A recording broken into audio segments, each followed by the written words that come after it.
right, welcome into another edition of Off Season of Off the Leash. I'm Ashley Holder. That's Leah Doherty and OBR's Fred Greetham. Mark Schwab has the beautiful day off. He's out enjoying the somewhat sun, but more snow, probably sledding, having some good times with the kids. But let's just get straight into it. We are not sure still who is going to be the new head coach for the Cleveland Browns. It seems like it's down to about 3 finalists right now. 2 of them are 59 years old, but that is 59 years young. Very young. Still a lot more to go in the game. And that is Todd Monken coming from the Baltimore Ravens, who is the OC there. And then you have Jim Schwartz, who's already here as a defensive coordinator for the Browns. And then the young guy, 35-year-old Nate Shieldhouse, that is in the mix for, he's a passing coordinator for the Los Angeles Rams, who just lost in the NFC Championship game, which was an incredible game, by the way. Fred, where do you see this team leaning towards right now? Yeah, I mean, I'm not going to change what I've said and written, is that I think Jim Schwartz will be the head coach. But because they came back from L.A. and didn't write this morning after they met all the requirements, name him, leads me to believe there's still some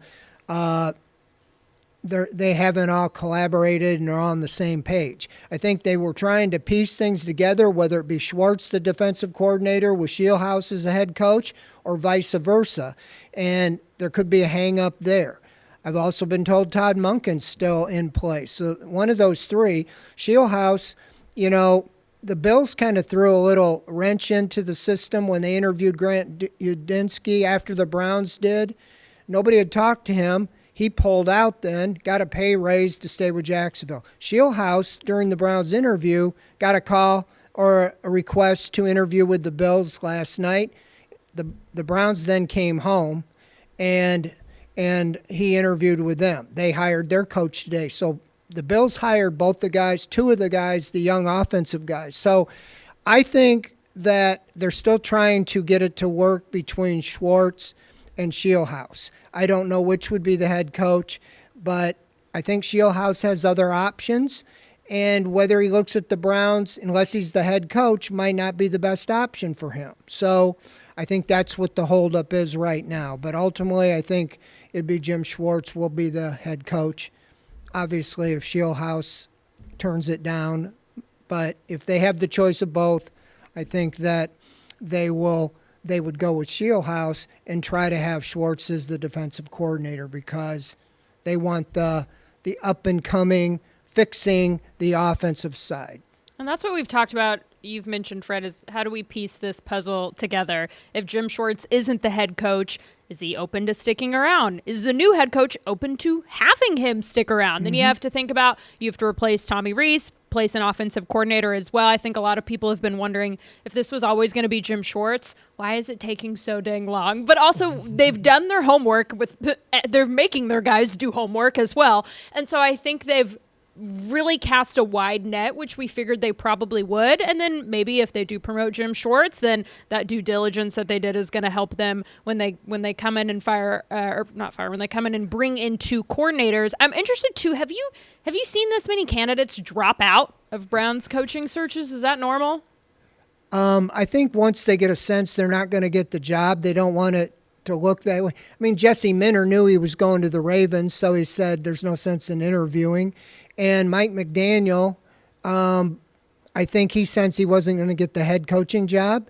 And he would rather, he's saying to the Browns, I'd rather be the offensive coordinator with the Chargers than head coach of or offensive coordinator with the Browns, if that's what they were looking at. They don't have an offensive, system to sell other than they got a Pro Bowl quarterback now, by the way. But as far as don't forget about that. All things being equal, I do think that it's more appealing to the young first-time chance to be a head coach. But with Schwartz, 89, I've talked to a lot of former coaches that have been head coaches and said they had no idea. 80-90% of the job is not coaching. It's dealing with off-field things and so forth. And I think that's a lot to ask of a 30-year-old or a 35-year-old, especially never been in that position or even called plays, to put together a staff when they don't even have the network.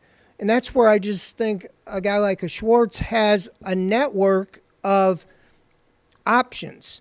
But if the Browns are trying to pair these together, it might not work because for the reason they want their own people, and they should have their own people. Well, BetOnline.ag has Jim Schwartz as a favorite to get the job at 78% right now. And this would be Schwartz's second opportunity to be a head coach. But is it crazy to think that, why not just bring them all in? Could Todd Monken be the head coach? Keep, Schwartz as the DC? Maybe bring Shieldhouse as the OC? I know it sounds crazy, but I mean, the Browns, you've been covering them for a long time. I imagine there's a lot of crazier things that you've seen that they've done. They would have had to already know that, I think, because I do know they really want Jim Schwartz in some role. And they would have had to went over this. Would you take the job if we give it to someone else? If it was me, it'd be hard to do that. I'm just looking at that. I'm like, you're passing me over. You think I'm good enough to run the defense but not do the whole thing? But I would be surprised. But that very well could be. That's what's interesting is I wonder what's taking so long for an announcement. If you have a good feeling that they know who they want, then what are the snags we're working out at this point? I have been told that Shieldhouse is a guy that kind of likes to take his time, and maybe the NFL wants you to rush into something. And it could have been when he told him last night, I'm going to sleep on it, I'm going to pray about it, and we'll talk again today. That could be what it is. I don't know. But again, I don't think they made an offer to him last night. I don't think they're offering anybody till they're going to say yes, because it couldn't be worse than to offer and then they turn them down, and then it's worse all the way around. So I really can't answer the question. We don't know, but I do think that it will be imminently coming out. Well, 7 other teams have been able to find a head coach and be able to do it pretty quickly. They went quickly. right at him. I mean, this is who they wanted. Everyone. I mean, I don't know if this place is a hot commodity or just not. It's not as desirable. The completely other side of a hot commodity. It's not as desirable. I mean, Lamar Jackson and the Ravens is a pretty desirable. Bills. Even the Steelers with having Aaron Rodgers possibly coming back with his old coach. And then you got Buffalo. I mean, Buffalo kind of did the same thing. If they all along were going to get Brady, they went all around, talked to everybody else, and then promoted him from offensive coordinator. So, well, one thing I will say that the guys have talked a lot about is everyone rants about Jim Schwartz. So it just makes sense that is the thing to do, is to go ahead and promote him. And if you want to keep him so bad, then what is the problem of just going ahead and promoting him? Because if you are saying that they're holding off because of Shieldhouse, then how much do you truly want Schwartz in that position? Exactly. That's why I expected it early when they got back today. But I don't know what's going on behind them walls. But it just makes sense that you get this done and move on, because you went all the way around the horn and you're going to end up in the same place. But why create ill will with Denzel Ward and Myles Garrett and Grant Delpit and all these guys that campaigned for him to run the show? I get so much. Everybody wants the young, hot guy, but it's not like he's not a good coach. He's for the last 3 years overall, they're the number one defense. I think he can do some things or knows what to do on the offensive side. Or at least would know, like, this is who I want to bring in. Exactly. And maybe that's the question, too, is maybe this ownership is saying, okay, we promote you, but we want Shieldhouse to be on your staff, or this is what we want. And maybe Jim is saying, well, okay, I want to pick and build my own staff, too. And maybe there's a little disagreement there. But the one thing that we've talked about with Jim Schwartz that this building badly needs, yes, I need offense and stuff like that, but like they need accountability, they need discipline. Like that is what they need more than anything, is someone that can corral all of the chaos that happens out there. And like he's a very no nonsense, I'm gonna come in and things are gonna be in order. It's exactly what I wrote the other day, is that I watched Greg Williams, say what you will about him, took the same team Hugh Jackson had. They were 1-7. They went 5-3. It was night and day. I was out there on Friday or whenever it was, and all kinds of music and all kinds of nonsense going on. Monday, no, and I'm not saying music, but it was night and day different. And they were all business. And I think you've been out at the press conference. Jim Schwartz deferred everything to Kevin Stefanski. I do not think he's going to run things the same way that Kevin Stefanski will. When somebody has a false start or jump, they're on the bench, or something's accountable. It's not, well, we trust our guys, or you keep dropping passes. Okay, you're going to sit on the bench a while. I just think, yeah, exactly. Accountability, I think, will be there. And is a 35-year-old going to be able to hold all of these young guys accountable? Well, there is one person that does not think that, and a lot of people respect the opinions of Joe Thomas, and he gave 3 reasons today of why going young is not the way to go. Number 3, adversity. Everyone looks great when they're winning, but when you lose a few in a row, the belief cracks, they're going to start. The noise gets real. Real leadership is going to be tested, and that doesn't matter if you're a young coach or an old coach. Number 2 is the leadership. As a head coach, your biggest job is coaching the coaches. It's managing the media and the owner. And if you haven't had that experience coaching men that have probably been coaching in the NFL since maybe before you were born, how are you going to do that? That's a big unknown. And number 1, and this one's a big one, it's the staff. Head coaches, they're not going to win games. Staffs, they directly coach the players that win the games.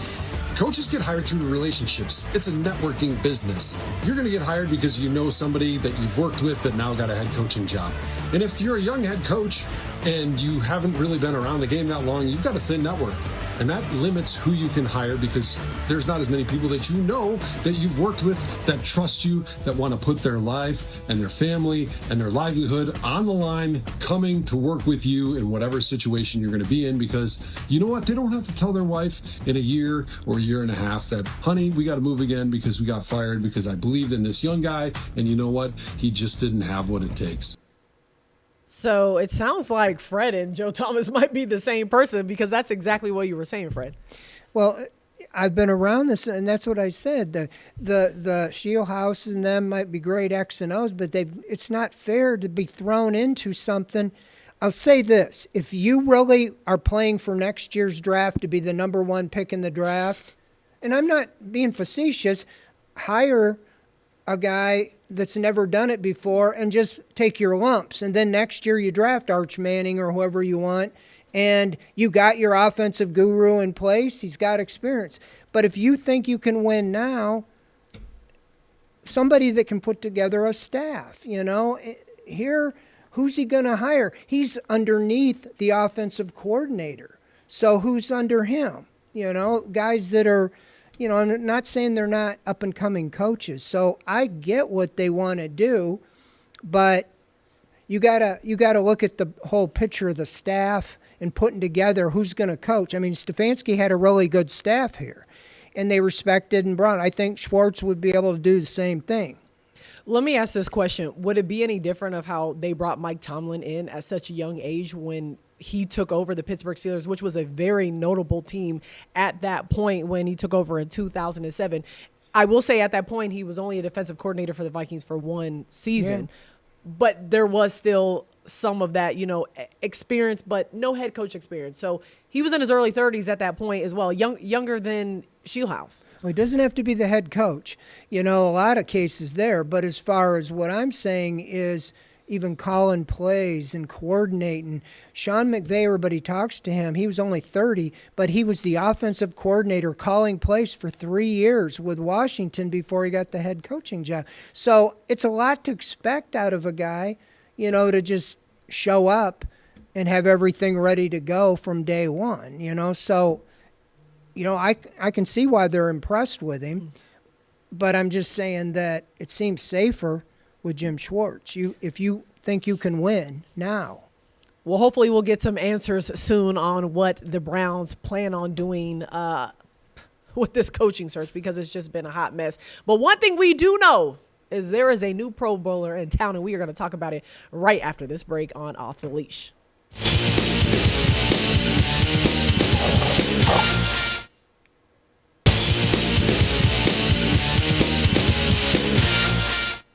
I don't know why we talk about the Browns not being a desirable head coaching spot when they have a Pro Bowl quarterback, Shedeur Sanders. Heck yeah, they do. 5th rounder. I think he's the last 5th rounder to be a Pro Bowler since Puka Nacua, right? Wasn't that a stat I heard? Well, let me tell you these stats. Let me add to Ashley's going to drop her stats. 1,400 yards, 7 touchdowns, 10 interceptions, 5 games.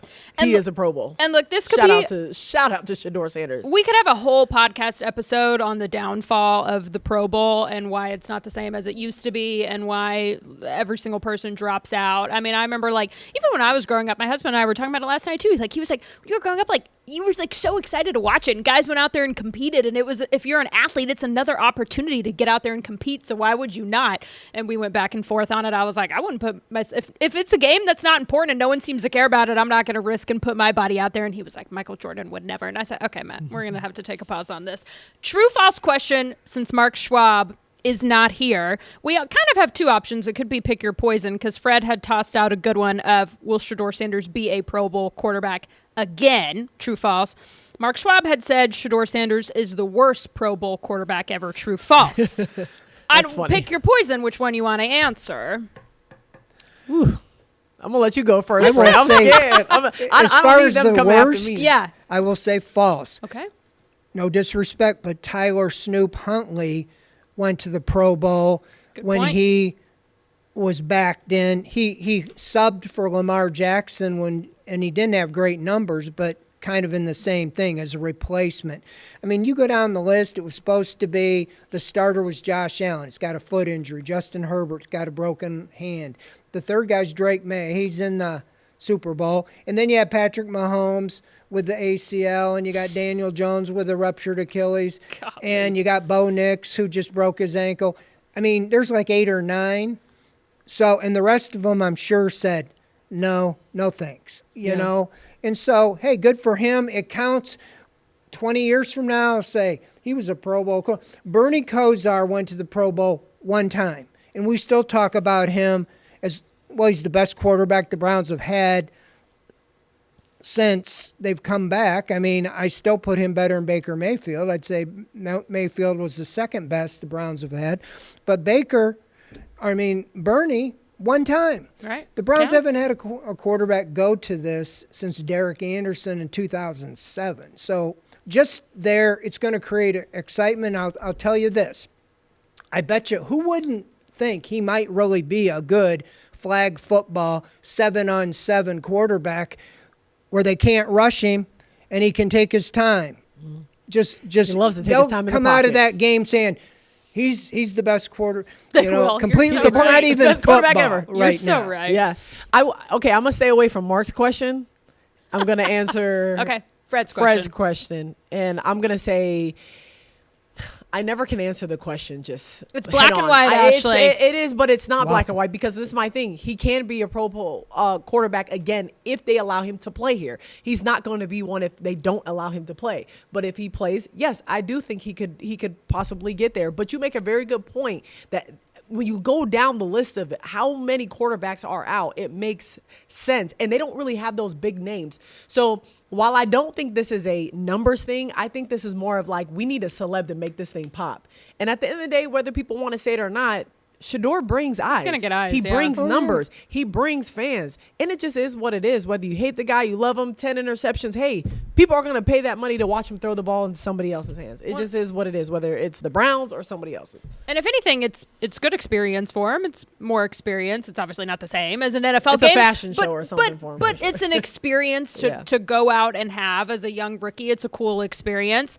I would say true. I do think he'll be a Pro Bowl quarterback again, but it's also like with a caveat of, well, yeah, like 9 guys couldn't do it before him. So, like, yeah, odds are he probably could be a Pro Bowl quarterback again because he could run it back with the Browns next year, and you could have all these other guys that can't play, and then, like, he's a Pro Bowl again. And that's also, like, that's no fault of his own. Like, he was a rookie quarterback, and, you know, he did what a 5th rounder, what we thought would do. And so it's not just dogging on him for the sake of it. But, yeah, I mean, he gets to be a Pro Bowler, so. Feather in his Kevin, cap. you said Kevin Hey, Stefanski's first one, right? Isn't that what we Yeah, talked about? hey, the first Pro Bowl quarterback under Kevin Stefanski. Shout out to him. He must be very proud of his guy. I would imagine that he's jumping for joy for sure. Speaking of Kevin Stefanski, let's talk about him and what he had to say in Atlanta on the other side of the break. We're going to take a really quick break. We'll be right back on Off the Leash.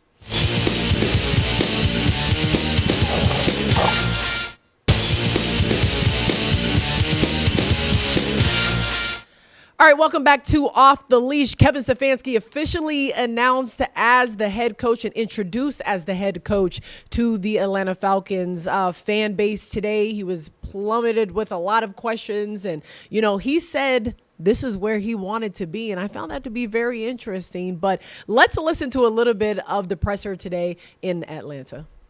I'll sit up here and I will take the blame when it's appropriate. I'm not taking the blame for the weather out there right now, okay? I had nothing to do with that. I did not bring that with me, so I want to clear that up on the front end of this. But seriously, the fans in this town, so passionate. It's real. I've felt it. I've met them out there.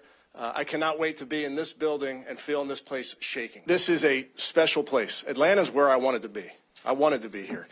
There was a pull to this job and a pull to this city, and it really started right at the top. It's Arthur Blank and Matt Ryan.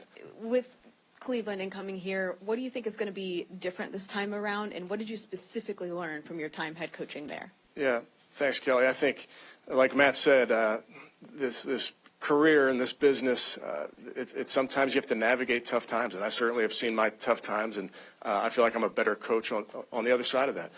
And I, like Matt mentioned, I want to learn from all those things. Really excited about where I am, but I wouldn't change anything about the past. Accountability is a word that has been used a lot through this interview process. I'm curious, from your time in Cleveland as a head coach, how you feel you best demonstrate accountability with not only your coaches, but your players as well. Thanks, Bailey. I would tell you that when it comes to accountability or culture, it's really my job to enable a program and put up a guardrails, if you will, with the program. But the best accountability comes from the locker room. And I believe it is player-driven. And I think Matt's been a part of that in his NFL career in these locker rooms. So I will certainly put a structure together for our players, for our coaches to hold each other accountable. But at the end of the day, a player-driven culture is what we will have. Curious about how you're going to structure your offensive staff. Will you be calling plays? And also, can you speak to Tommy Rees and working with him the last couple of years? Sure. Thanks, Tori. Tommy will call plays. That's a setup that I'm very, very comfortable with. I think he's an outstanding football coach. He's young, but I don't know if you always measure experience just in years. I think he's had unbelievable experiences in his young career. He's somebody that I trust. We see the game similarly, but we also push each other because we're different. So Tommy will head up that offensive staff. I'm excited about some of the people we've been able to bring in already to this group, and I have the utmost confidence in Tommy. All right, so at least the Atlanta Falcons media gets to know that Tommy Rees will be calling the plays. They don't have to wonder every Sunday, is that going to be the case? They know that he is the one that is going to be doing that. But, I mean, Fred, he said this is where he wants to be, and it's a new start for him. I was really a little surprised that he is giving up play calling right away. That was his forte with the Vikings, one of the reasons the Browns hired him.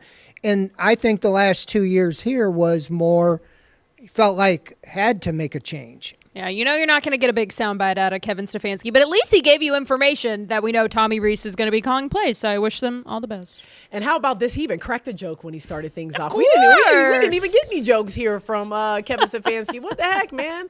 They're already getting more than we got. But all right, so we're going to wrap this episode up. Hopefully by the next episode, the Cleveland Browns will have a new head coach, and we will be able to talk more about that. If not, there is some serious, serious problems going on if we do not have a head coach by this next episode. But make sure you check this episode out wherever you get your podcast, and make sure you stream it on the 19 News Plus app. For Ashley Holder, Leah Doherty, and OBR's Fred Greetham. We miss you, Fred and Mark. Mark are the same person Whoever for me that at guy this point. We miss this you, Mark. This is Off the Leash. We'll check you out next episode.